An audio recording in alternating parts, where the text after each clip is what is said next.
Welcome to day 92. We are in Judges 7 through 9, and we're definitely into the story of Gideon now, and it's really kind of cool what is happening. This is the real story of Gideon, the big part of why he's mentioned and why he's mentioned a lot of, his name is very popular. So I actually did start another list. I know it seems like I have a lot. I don't have very many. I have maybe 10 or 12 things here that I'm listing, but I made another list of stories. You open up a kid's storybook from the Bible, and there's all the main stories. But you know what? As you get older, it'd be neat to see all the different stories that are in the Bible, because that's what makes it kind of cool to read through. So I started a list. I just kind of went down in my memory what we did, got out my family chart, and just made sure I got some names down. And then when I got to Gideon, that's Deborah and Gideon, I started writing down those areas so I could quickly reference that stuff. A lot of really cool stories in the Bible that we've read so far.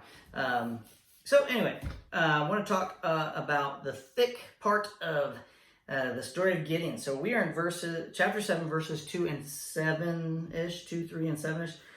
The Lord said to Gideon, "You have too many warriors with you. If I let all of you fight the Midianites, the Israelites will boast to me that they have saved themselves by their own strength. Therefore, tell the people, whoever is timid or afraid may leave this mountain and go home." 22,000 of them went home, leaving only 10,000.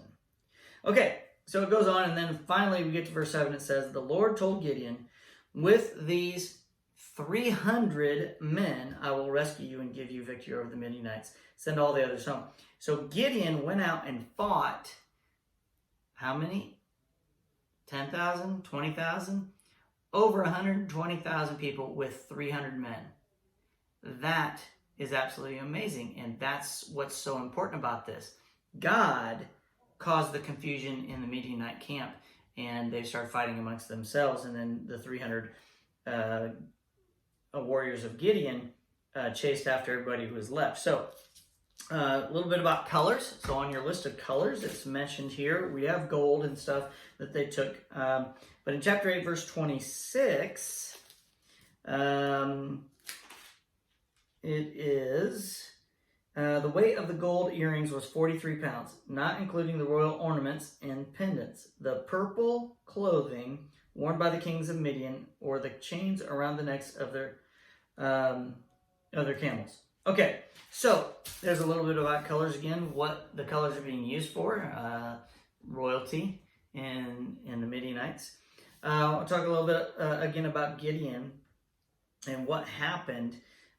He went through and they chased everybody and chased the enemy, and then they caught up with a couple, trying to chase two specific people, Zebah and Zalmunna, and they went and asked different people if they could have some water for the warriors, and they denied him. Said, "Hey, you catch them, then come back, we'll give you water." Well, Gideon said, "I'm gonna, come back and torture you," basically is what he said, and that's what he did. So, Gideon was a strong man and definitely was willing to stand up for God and punish those who deserve to be punished. We should be that way. Okay, so Gideon dies. All right, so we are in chapter 8, 33 and 34. And what's important here is that, let me back up, 29. "Then Gideon, son of Joash, returned home. He had 70 sons born to him, for he had many wives. He also had a concubine in Shechem who gave birth to a son whom he named Abimelech." That's important. All right, 33 and 34. "As soon as Gideon died, the Israelites prostituted themselves by worshiping the images of Baal, making Baal Berith their god. They forgot the Lord their God, who had rescued them from all their enemies surrounding them." So immediately, so just like Deborah and the other judges before them, as soon as they stopped, or as soon as they died, then the Israelites rebelled against God. And what did they do? They decide that they need a king. So in chapter 9, verse 3 through 6, it says, "So Abimelech's uncles gave his message to all the citizens of Shechem on his behalf. And after listening to this proposal, the people of Shechem decided in favor of Abimelech. And then you read on, and it says in verse 6, then all the leading citizens of Shechem and Beth Milo called a meeting under the oak beside the pillar at Shechem and made Abimelech their king, the first king. It didn't take long. They wanted a ruler, they had judges, and now they wanted a king. And the kings just kind of oppressed them, and they were warned about this. All right, so another thing here. In chapter 9, verse 20. So Jotham escapes, and he yells out to the people, says, well, what do you want? Do you want the king, or do you want to follow Gideon?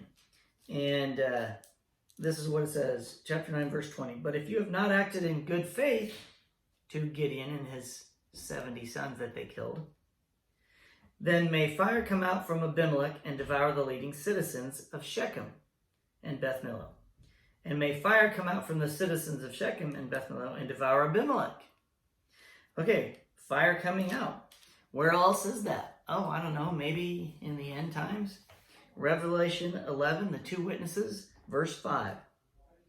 If anyone tries to harm them, fire flashes from their mouths and consumes their enemies. This is how anyone who tries to harm them must die. Amazing how that is all kind of used again in the end. Makes you wonder who the two witnesses are. So that is day 92. I'll see you tomorrow.